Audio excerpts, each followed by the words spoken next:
While I was in New York for a business trip, I tried out Spuntino, which is a wine bar slash Italian tapas. I ordered one of the driest wines I've ever tasted. Flavor-wise, it wasn't bad, just really dry. For the appetizer, I had a margarita pizza, which was pretty dry as well. I mean, it even looks a bit boring. The crust was like a weird cardboard pizza crust and was very chalky. The toppings were alright. I wish they had larger basil leaves on it though. In terms of the main, we got two. For the first one, we had a beef lasagna on a cast iron. This was pretty amazing. Since it was on a cast iron, the outer noodles had a char and a crunch. The sauce was also meaty and tomatoey at the same time. The second main was your traditional carbonara.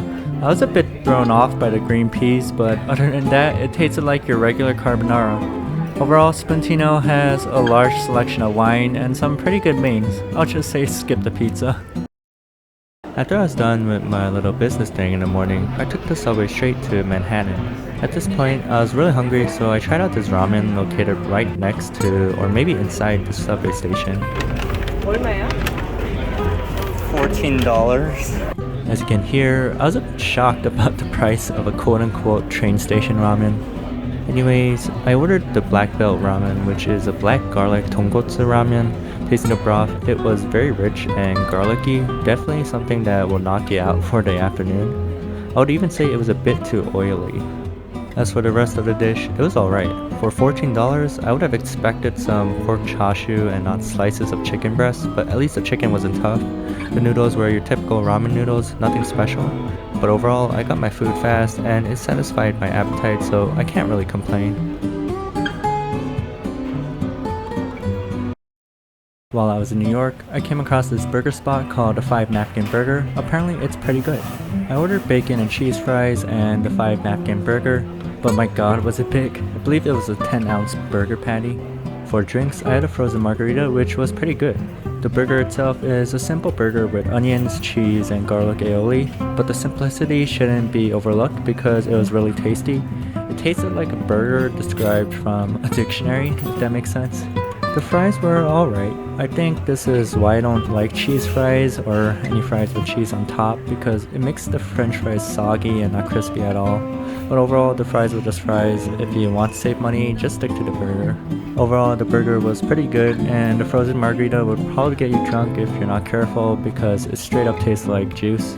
But if you're near Times Square, I believe this is a place you need to stop at. You have to walk for like 15 minutes from Times Square, but it's well worth the trip.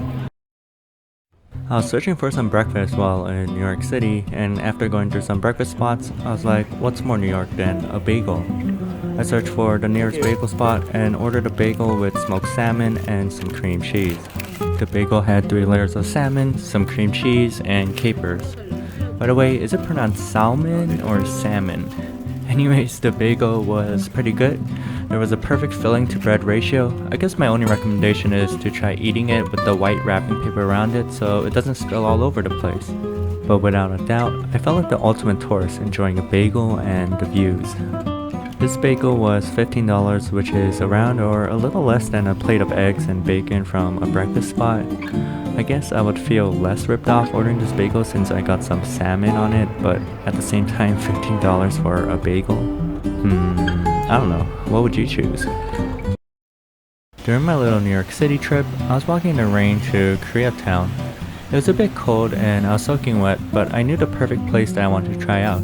Kamyok is a Korean chain that is most known for their sarangtang, which is an ox bone soup served piping hot. After seasoning it, I tried the broth and it was pretty similar to the ones in Korea. It was pretty close to a real thing, so I was pleasantly surprised.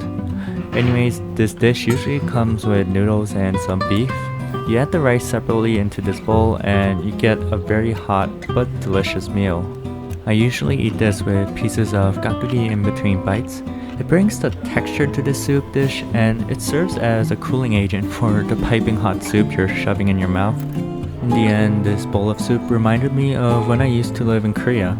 And it's always interesting to see like an established brand bring their shop over to the US but still have it taste like the real thing. Would definitely recommend it. I checked out what was arguably the most authentic ramen restaurant in New York. Toriboro is a small ramen restaurant located in a half-basement unit, and it felt like I was transported to Japan. The gyoza tasted nothing like your standard instant frozen gyoza.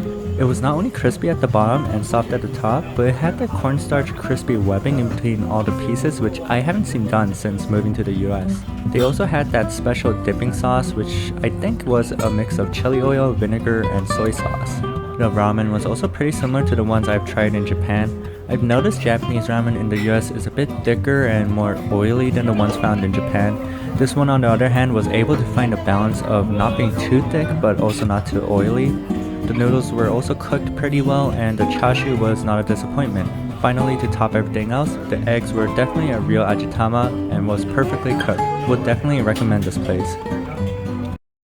For my last stop in New York City, I did check out what is considered the best taco spot in New York. Los Tacos #1 is considered to have the best tacos, and they're most known for their adobada tacos and their homemade tortillas.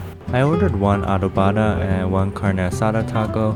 The adobada taco had a ton of meat in it, which was a good sign since one taco cost almost $5. Fortunately, after tasting it, it was indeed great.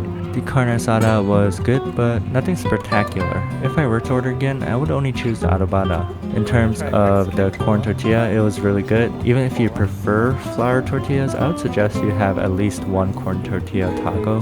I wrapped up my meal with a Mexican Coke. To be honest, I couldn't tell if there was a big difference between Mexican Coke and regular Coke, but it was refreshing nonetheless. In the end, if you're in New York, you should stop by and try this place out.